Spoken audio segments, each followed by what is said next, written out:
अस्सलामुअलैकुम। Horror stories के एक न्यू एपिसोड के साथ मैं हूं Mazhar Malik. Thank you so much and love you so much आप सबके प्यार भरे फीडबैक का। आज की जो कहानी मैं आपको सुनाने जा रहा हूं, जिन्होंने भेजी है उन्होंने कहा जी इस कहानी में मेरा नाम बदल के आप बोल दीजिएगा मजहर मलिक। और इनके गांव जो है ये आज़ाद कश्मीर का एक गांव है और ज़िला है इनका पूंछ। और ये कहते हैं कि मैं अपना इंटरनेट का पैकेज सिर्फ कहानी सुनने के लिए और आपकी रूहानियत की वीडियोस देखने के लिए पैकेज करवाता हूं। और पूरी मेरे ख़ानदान के जितने भी लोग हैं सबको मैंने आपकी स्टोरीज़ पे लगा दिया है, सबको आपका चैनल खोल के स्टोरी सुनाई है, तो वो सब आपकी स्टोरीज़ अब सुनना शुरू हो गए हैं। तो इसलिए मेरे गांव का एक ये सच्चा वाक़या जो मैं आपके साथ शेयर करने जा रहा हूं, तो इसीलिए अपने नाम को मैं छुपाने जा रहा हूं कि मेरा नाम पता ना लगे, क्योंकि सारे ख़ानदान वाले, सारे गांव वाले अब आपकी स्टोरी सुनते हैं। और ये इतनी भयानक और अजीब व गरीब कहानी है, यकीन मानिए मैंने भी अपनी ज़िंदगी में ऐसी अजीब व गरीब उलझी हुई कहानी नहीं सुनी जो मैं आपको आज सुनाने जा रहा हूँ, जो उन्होंने मुझे भेजी है। और इसलिए उन्होंने कहा कि आप मेरा नाम ना बताइएगा। थैंक यू सो मच कि आप स्पेशली सिर्फ स्टोरीज़ को सुनने के लिए और रूहानियत की मेरी वीडियोस के लिए इंटरनेट का पैकेज करवाते हैं। कहानियां कभी कभी इतनी उलझी हुई होती हैं कि कहानी के एंड में आपके दिमाग में भी एक सवाल ज़रूर पैदा होता है, तो फिर ये क्या था, ये कैसे पॉसिबल है, ये नामुमकिन है, अगर मुमकिन है तो फिर कैसे हुआ। तो इन तमाम सवालों के जवाब मैं कहानी के एंड में दूंगा। ये कहानी है 3 भाइयों की, जो इनके नाम मैंने उनके कहने पे फर्जी कर दिए हैं, साबिर, नासिर एंड शाकिर। ये तीनों भाई शादीशुदा थे, आज भी हयात हैं, उसी गांव में मौजूद हैं। ये बहुत बाकिरदार, बहुत अच्छे, मिलनसार और ऐसी तबीयत के तीनों भाई थे कि गांव वाले सब इनकी इज्जत करते, क्योंकि ये सबसे बेइंतहा प्यार से पेश आते। इनका हुस्न इखलाक बहुत अच्छा था, बर्ताव इनका बहुत अच्छा था, क्योंकि वो कहते हैं जो हमारा गांव है आज भी वहाँ पे आबादी बहुत कम है। सर्दियों में शदीद बर्फबारी पड़ती है, रास्ते बंद हो जाते हैं, दरख्त ही दरख्त हैं। और जिस वक्त वो कहानी मुझे भेज रहे थे उन्होंने वॉइस मैसेज किया कि अभी रात का टाइम है, रात के 9 बजे हैं, पूरा गांव गहरी नींद सो चुका है। इससे अंदाज़ा लगाइए कि आज भी इतनी तरक्की हुई है कि 9 बजे पूरा गांव सो जाता है और मैं अकेला बंदा एक ऐसी जगह पे बैठा हूं जहां पे ठंडी यख हवा चल रही है और आपके लिए कहानी रिकॉर्ड करने जा रहा हूं। साबिर, नासिर और शाकिर, ये तीनों भाई शादीशुदा थे और एक वालदा जो उनके सर पे एक साया थी इस तरह की, जो अपनी वालदा से बेइंतहा मोहब्बत करते थे। वालिद उनके पहले ही अल्लाह को प्यारे हो चुके थे, सो अपनी वालदा के साथ वो बहुत अटैच थे। गांव के लोग तकरीबन ना सिर्फ एक दूसरे को शक्लों से बल्कि एक दूसरे के नाम से पहचानते हैं। हमारे गांव में भी ऐसा ही है। जिन्होंने स्टोरी भेजी वो कहते हैं मैं छोटा था जिस वक्त ये वाकया हुआ था। ये वाकया है तकरीबन 1998 का, 1998 के करीब का ये सच्चा वाकया है, लेकिन बहुत ही अजीब व गरीब और खौफनाक वाकया है। 1998 में उन तीनों भाइयों की जो शादियां भी हो चुकी थी, कुछ के बच्चे भी थे, उनकी वालदा अल्लाह को प्यारी हो जाती हैं। माएँ साझी होती हैं और जब माँ मरने का दुख होता है तो पूरा गांव उसमें शामिल होता है। सो ऐसा ही हुआ, उनकी वालदा का मुर्दा वजूद घर के अंदर मौजूद था और गांव में एक तरीका जो था बताने का कि फलां की वालदा फौत हो गई है, बता दिया गया था। अब गांव वाले आहिस्ता आहिस्ता उनके घर की तरफ आ रहे थे और वो एक सफ़र आखरत की जो तैयारी होती है, जो इस दुनिया को छोड़ के जा चुका होता है, उसके वजूद को पाक करके, नहला के, गुस्ल दे के और एक सफ़ेद कफन पहना के उसको बंद कर दिया जाता है। सब रो रहे होते हैं अपने उस प्यारे को रुखसत करते हुए। कभी भी किसी को रुखसत करना हो, चाहे पिछले जन्म में, पिछले दौर में कोई ट्रेन से आए प्यारे को रुखसत करता था, किसी प्यारे को बस पे बिठाने के लिए जाते थे, या सबसे खौफनाक जो सफ़र होता है वो सफ़र आखरत होता है कि जब आपका प्यारा आपको छोड़ के जा रहा हो, जो बस पे जाता है, ट्रेन पे जाता है, इस यकीन के साथ फिर लौट के आएगा, और जो सफ़र आखरत की तरफ जाता है, जिसकी सांस बंद हो जाती है, आखिरी हिचकी ली और इस दुनिया से चला गया, उस प्यारे का पता होता है इसने वापस नहीं आना, तो इंसान वहां पे धाड़े मार कर रो रहा होता है। वो तीनों भाई भी अपनी माँ के मरने पे धाड़े मार कर रो रहे थे। वो अपनी माँ से बेइंतहा प्यार करते थे, माँ ने भी उनको बहुत बाप की कमी महसूस नहीं होने दी थी, बहुत लाड प्यार से पाला था। आज वो शादीशुदा थे, बड़े थे, लेकिन माँ के जाने पे तड़प से गए थे। ऐसा ही हुआ उस गांव में। घर जो बनाए जाते हैं वो पत्थरों के बनाए जाते हैं। आज भी बहुत सारे घर उस गांव में जहां पे वो रहते हैं पत्थरों के बने हुए हैं, लेकिन वो कहते हैं वक्त के साथ तरक्की हुई है, बुलाक आगे हुए हैं बड़े बड़े, तो बुलाक से भी बनने, हमारा घर भी कुछ हिस्सा पत्थरों का है, कुछ बुलाक का बना हुआ है।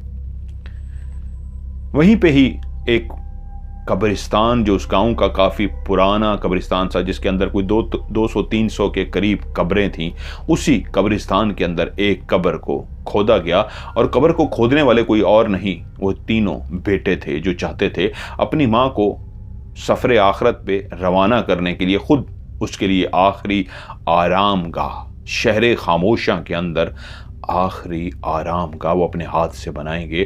तभी वो अपनी माँ के लिए बारी बारी कब्र को खोद रहे थे। उन्होंने कब्र को खोद लिया और उसके बाद जब घर पहुंचे, वो एक पूरा सफ़र आखरत का जो कफन दफन गुस्ल वो सब नमाज जनाजा तक अदा कर दिया गया। और नमाज जनाजा अदा करके जब वो उनकी माँ को लेके उस कब्रिस्तान के अंदर पहुंचे, तो उन बेटों ने ही कहा, लहद के अंदर, उस कब्र के अंदर हम खुद अपनी माँ को रखेंगे। गांव वाले मौजूद थे और उनकी मां को रोती सिसकती आंखों के साथ उस कब्र में रख दिया गया। सफेद कफन में लिपटा वो मुर्दा वजूद जो उनकी मां का था, कफन में लिपटा के रख दिया गया जमीन पे। और उसके बाद जिस तरह कब्र को बंद किया जाता है, उस कब्र को बंद कर दिया गया। कब्र बंद हो गई। वहां पे सबने खड़े होकर आखिरी फातिहा पढ़ी और उसके बाद घरों को रवाना हो गए। लेकिन एक अजीबो गरीब बात जो किसी को भी नहीं पता थी, वो वहां पे हो चुकी थी। कब्र को खोदने के दौरान ही एक ऐसा अमल कर लिया गया था जो गांव वाले भी उस अमल से ला इल्म थे। वो बाप के जाने के बाद, बाप के गुजर जाने के बाद मां से अकीदत थी, या उन तीनों भाइयों के बीच का मोहब्बत जो मां से थी, क्या उनके जहन में आया, क्या उनके दिमाग ने काम किया कि बगैर किसी को बताए उस कब्र को खोदते हुए वो 4 चीजों का एहतमाम कर चुके थे। जब वो मां मरी, वो रो रहे थे और रोते हुए उनको याद आया कि मां से जुदा करने के लिए हम ऐसे नहीं मां को जाने देंगे, उसकी कब्र में ये 4 चीजें भी रखेंगे। और पहला ये मेरी ये जिंदगी का पहला केस है जिसमें मैं इस तरह का वाकया सुन रहा हूं। उन्होंने अपनी मां की कब्र में 4 चीजें रखी। पहले नंबर पे कुरान मजीद। ये फिर भी बात दिल को लगती है, कुरान मजीद कोई भी रख सकता है, लेकिन रखना नहीं चाहिए कब्र के अंदर। लेकिन दूसरी चीज जो उन्होंने उसके अंदर रखी वो थी लालटेन, कि उस कब्र में उनकी मां लालटेन अगर जलाना चाहे कुरान मजीद पढ़ने के लिए, तो उन्होंने उसके अंदर बाकायदा लालटेन रखा। उस वक्त गांव के अंदर दिए जलाते थे और लालटेन जलाते थे। लालटेन बहुत सारे लोग जानते हैं, और जो नहीं जानते मैं उनको एक्सप्लेन कर दूं। शीशे का बना हुआ, बल्कि मेरे पीछे एक जो तस्वीर है, इस तस्वीर के नीचे एक छोटा सा एक मैंने लालटेन लटकाया हुआ भी है, जो पीछे शायद नजर आ जाए, बिल्कुल पीछे। उस शीशे के अंदर मिट्टी का तेल डाला जाता था नीचे, और एक उस मिट्टी के तेल के अंदर भीगा हुआ एक छोटा सा कपड़े का टुकड़ा होता था, जिसको आग लगाई जाती थी और वो जलता रहता था। जिस तरह दिए के अंदर रोई लगाई जाती है, इसी तरह वो मिट्टी के तेल का बना हुआ लोहे का, जिस तरह ये पीछे है। अब कब्र के अंदर कुरान मजीद के साथ लालटेन और तीसरे नंबर पे उस कब्र में नूरनामा रखा गया, जो उनके यहाँ उस वक्त बूढ़ी खवातीन पढ़ती थी। नूरनामा एक ऐसा नूरनामा था जिसके बारे में मैं ज़्यादा एक्सप्लेन नहीं कर सकता, बकौल उनके कि जब भी कोई मरता था तो उस पर नूरनामा, जिसमें यकीनन कुरान मजीद की मुख्तलिफ सूरतों को इकट्ठा करके एक नूरनामा बनाया गया होगा कि कुरान मजीद की ये वाली सूरत भी डाल दी, ये वाली डाल दी, ये वाली आयत डाली, ये वाली डाल दी। जिस तरह कुछ लोग मंजिल पढ़ते हैं, कुरान मजीद की ही सारी सूरतें होती हैं। तो नूरनामा था उनके गांव के अंदर मशहूर, जो मरने पे लोग पढ़ते थे बख्शिश के लिए। उन्होंने तीसरा वो नूरनामा भी रख दिया। कुरान रखा, नूरनामा रखा, लालटेन रखा, लेकिन तीसरी चीज़ तो इंतहाई खौफनाक और अजीब व गरीब थी। उन्होंने अपनी माँ की कब्र के अंदर टेप रिकॉर्डर रख दिया। आज यूएसबी का दौर है, आज भी नौजवान नस्ल गाने वगैरह सुनती है, तिलावत भी सुनती है, लेकिन म्यूजिक का स्टाइल सीडी थी पहले, सीडी से बदल के अब यूएसबी के अंदर आ चुका है। लेकिन उस वक्त ऑडियो कैसेट होती थी। बहुत सारे लोग ऑडियो कैसेट के बारे में जानते हैं और कुछ लोग नहीं जानते। ऑडियो कैसेट बाकायदा एक ऐसी कैसेट बनी होती थी जिसके अंदर रील डली होती थी ब्लैक कलर की, और हम टूटते थे तो हम उसको जोड़ते भी थे। टेप रिकॉर्डर जो सेलों पे चलता था उसके लिए बड़े बड़े सेल होते थे, छोटे आज के दौर के नहीं, बहुत बड़े आज भी जो मिलते होते हैं, वो उसके अंदर सेल डाले जाते थे और कैसेट डाल के उसको प्ले किया जाता था और कैसेट चेंज की जाती थी, side A and side B होती थी। अब उस कैसेट के अंदर जो रिकॉर्डिंग थी वो था उस दौर में हजरत यूसुफ अलैहिस्सलाम का कोई वाकया था, इस्लामी कोई वाकयात थे। ऐसे एक नाम भी उन्होंने लिखा है, मैं उसको ज़रूरी नहीं समझता। वो उस वॉइस के अंदर रिकॉर्ड हुए हुए कुछ इस्लामी वाकयात थे जो वो टेप रिकॉर्डर में सुनते थे। तो माँ की कब्र में टेप रिकॉर्डर रख के उसके अंदर एक ऑडियो कैसेट जिसमें इस्लामी वाकयात थे वो भी रख दिए गए और कब्र को बंद कर दिया गया। उन्होंने ऐसा क्यों किया था कोई भी नहीं जानता था। उन्होंने किससे मशवरा तक भी नहीं किया था कि कब्र में कुरान रखना, नूरनामा रखना, लालटेन रखना, लालटेन से यानी रोशनी हो, नूरनामा पढ़ने चाहें या कुरान पढ़ना चाहें, और टेप रिकॉर्डर चला के वो इस्लामी वाकयात सुनना चाहें। ये वो अपनी माँ के लिए कर रहे थे जो इस दुनिया से जा चुकी थी, जिसका वजूद एक मुर्दा वजूद था, जिसकी रूह निकल चुकी थी, और कफन में लिपटी वो माँ क्या उठ के टेप सुनती। लेकिन उन्होंने इस तरह का सिस्टम करके रखा था जो किसी को पता भी नहीं लगा कि जब कब्र के अंदर वो माँ को लहद के अंदर उतार रहे थे तो ये सारा सामान, कब्र उस वक्त जिस तरह खोदी जाती थी, आज की कब्र सीधी स्ट्रेट खोदी जाती है। पहले जो कब्र खोदी जाती थी, पहले ऐसे स्ट्रेट खोदते थे और उसके बाद साइड पे कब्र को बनाया जाता था, साइड पे करके। अब वो सारा सामान पहले ही रख चुके थे। जब उनकी माँ को कब्र में उतारा गया पहले नीचे, और जब साइड पे अंदर करके वो लिटाने लगे तो कोई देख नहीं सकता था कि पहले से ये चीज़ें मौजूद हैं जो वो रख चुके थे। इसलिए उन्होंने ही माँ को कब्र में उतारा था और बंद कर दिया, तो किसी को पता तक न चला कि पहले से ये सामान वो रख चुके थे कब्र खोदते हुए। क्योंकि जब माँ मरी थी और वो कब्र खोदने के लिए गए थे तो पहले ही प्लानिंग करके ये सामान रख आए थे, कब्र भी खोद आए थे। कुछ दिन गुजरे, उन्होंने गांव वालों को बताना शुरू किया कि हमारी मां की कब्र के अंदर से आवाजें आ रही हैं। ये बहुत हैरान कुन था उन तीनों के लिए भी। उन्होंने जब देखा अंदर से बाकायदा आवाजें आ रही हैं, और ये बात जब गांव वालों को बताई तो एक दो बंदों को जब बताई गई उन्होंने मानने से इनकार कर दिया कि यार कैसे हो सकता है तुम्हारी मां की कब्र से आवाज आए। लेकिन जब बहुत ज़्यादा कहा गया तो उन्होंने कहा चलो यार हम देखते हैं। वो आए और उन्होंने आके कब्र के अंदर कान लगा के सुना कब्र को, तो वाकई आवाज़ आ रही थी। और ने कहा इसमें तो आवाज़ आ रही है। और वो भागे गांव वाले दूसरों को बताने के लिए कि भाई साबिर शाकिर के नासिर की जो वालदा की कब्र है उसमें से तो आवाज़ आ रही है। और यूं एक ऐसी बात थी, ऐसी खबर उस दौर की, क्या आज भी किसी कब्र से ऐसी आवाज़ आ रही हो तो पाकिस्तान जैसे मुल्क में तो लोग जनूनी हद तक भागते हैं, काम काज सब कुछ छोड़ के आ जाते हैं, हम भी सुन के आए क्या हो रहा है। और यूं खबर पूरे गांव में फैल गई।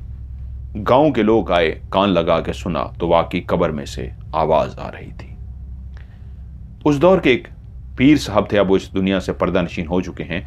तमाम मकतबे फ़िक्र से के जितने भी लोग थे सब उनकी बात को मानते थे, सब उनका एहतराम करते थे। उनके साथ किसी का झगड़ा नहीं था कि जी हमारे मकतब से नहीं है, सब उनको मानते थे। उन पीर साहब को बुलाया गया वो आए, तशरीफ लाए। तकरीबन पूरा गांव जमा हो चुका था उन तीनों की मां की कब्र के इर्द गिर्द। उन्होंने आके कब्र के साथ कान लगाए पीर साहब ने, और कान लगा के कुछ देर सुनते रहे। उसके बाद खड़े हुए और बोले, हाँ बात तो सही है, अंदर से तो क्लियर आवाज आ रही है, जैसे कोई कैसेट तक बदलता है या कोई आवाज आती है, इस तरह की आवाजें हैं, ये क्या है। वहीं पे वो खड़े हो गए सरहाने उनकी वालदा की कब्र के वो पीर साहब, और पढ़ना शुरू हो गए। वो पढ़ते रहे, कुछ देर पढ़ते रहे, और उसके बाद बोले, नहीं, कब्र को खोलना होगा, ये ठीक नहीं है, ये जो भी है ये बहुत गलत है, कब्र को खोलना होगा। तो गांव वाले हैरान हुए, खौफजदा भी हुए कि किसी की कब्र जो कुछ दिन हो चुके हैं बकायदा बंद है, उसको दोबारा से खोलना ठीक होगा। तो गांव वालों ने, सब ने वहीं पे खड़े हुए मशवरा किया क्या करें।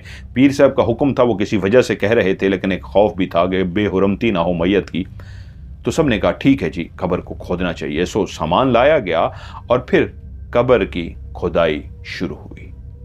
और जो जो कब्र की खुदाई होती जा रही थी, आवाज क्लियर होती जा रही थी। उस टेप रिकॉर्डर से अंदर जो बयान था पोठोहारी जबान में, वो कहते हैं वो पोठोहारी जबान से मिलती जुलती हम जबान बोलते हैं, पोठोहारी जबान के अंदर वो जो कैसेट, ऑडियो कैसेट के अंदर बयान रिकॉर्ड किया हुआ था, वो टेप रिकॉर्डर के अंदर प्ले था, चल रहा था।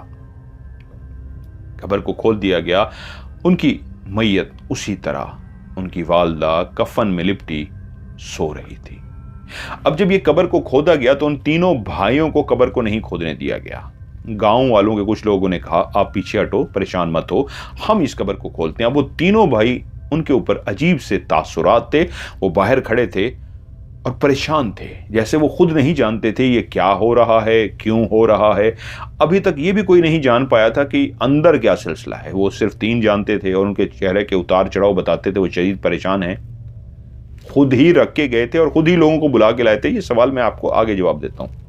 लोगों ने खुदाई की और कब्र को जैसे ही खोदा, उस जगह तक पहुंच गए कि जब मैयत बिल्कुल उनके सामने थी, तो उन्होंने देखा मैयत उसी तरह कफन में लिपटी सोई हुई है।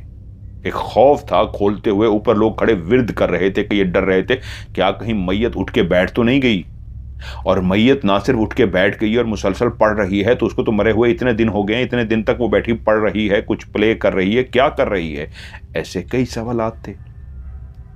और जब उन नौजवानों ने देखा कि मैयत तो अपनी जगह पे सोई हुई है, फिर भी वो खौफजदा, फिर भी वो डरे हुए, हाथ लगाने से भी डरे कि कहीं हम इस मैयत को हाथ लगाएं तो ये उठ के ना बैठ जाए, हमारे हाथ को ना पकड़ ले। खौफ तो था, लेकिन पीर साहब से ऊपर की तरफ देखा और कहा, जी मैयत लेटी हुई है। उन्होंने कहा, डरो मत, देखो अंदर, कोई मसला नहीं। उन्होंने अंदर रोशनी की, और अंदर जब रोशनी की गई, अब रोशनी के लिए उस वक्त टार्च तो किसी ने पकड़ी हुई नहीं थी, माचिस की तीली जला के, जिस तरह देखा जाता, माचिस की तीली जलाई गई और कब्र के अंदर रोशनी की गई, तो देखा कि अंदर एक टेप रिकॉर्डर रखा है, पुराने दौर का एक बड़ा सा टेप रिकॉर्डर जो सेलों पे चलता था, और उसके अंदर एक ऑडियो कैसेट है, और ऑडियो कैसेट प्ले हो रही है, उसी की आवाज़ आ रही है, और उसके साथ लालटेन भी रखा हुआ है जो बुझा हुआ है, और उसके साथ कुरान मजीद और एक और किताब भी रखी है। उन्होंने ऊपर पीर साहब को कहा कि कुछ चीज़ें हैं और टेप रिकॉर्डर रखा है। पीर साहब बोले, अस्तगफिरुल्लाह, ये क्या है, फौरी तौर पे निकालो इस सारे सामान को। अब वो नौजवान भी घबराएं कि सामने पहले मैयत है, मैयत की परली साइड पे ये चीजें रखी हैं, यानी एक साइड पे वो दीवार को खोला गया था और जो उस कब्र की परली साइड बनती थी दीवार की, उस तरफ वो चीजें रखी हुई थी। जैसे मैंने कहा, पहले सीधी कब्र और फिर राइट साइड को आप समझ लीजिए खुदाई की जाती थी, तो राइट साइड की जो नीचे दीवार थी, परली दीवार की तरफ ये चीजें रखी हुई थी। उन्होंने डरते हुए अपने कदम आहिस्ता आहिस्ता, खौफजदा कदम, एक इंसान डरता है कब्र के माहौल से, उस मैयत के ऊपर से हाथ गुजारे कहीं मैयत हमें पकड़ न ले, लेकिन मैयत सोई रही। उन्होंने उस टेप रिकॉर्डर को पहले से उठाया और सबसे पहले उठा के बाहर निकाला। तो उन्होंने कहा, इसको बंद करो, और टेप रिकॉर्डर को स्टॉप कर दिया गया। और पीर साहब ने हाथ आगे बढ़ाया कि मुझे दे दो। उन्होंने टेप रिकॉर्डर उनके हाथ में दिया। पीर साहब ने टेप रिकॉर्डर पकड़ा और जोर से उठा के ऐसे फेंका कि पहाड़ों के ऊपर वो कूदता हुआ नीचे किसी खाई में जा गिरा। कहा, देखो और क्या है, लालटेन उठा के दो, और क्या है, कुरान मजीद, नूरनामा उठा के दो। उन्होंने कुरान मजीद, नूरनामा सब कुछ उठा के पीर साहब को दे दिया। और जैसे ही पीर साहब को सारा सामान पकड़ा दिया गया, लालटेन नीचे रख दिया गया, कुरान मजीद और नूरनामा उनके हाथ में था, टेप रिकॉर्डर पहले ही फेंक दिया गया था, और उसी वक्त पीर साहब ने कुछ पढ़ा और कहा, अस्तगफिरुल्लाह, ये बहुत गलत है, बंद कर दो कब्र को। और उसी लम्हे एक बाकायदा तौर पे जलजला आ गया इस अंदाज का कि जमीन हिलना शुरू हो गई।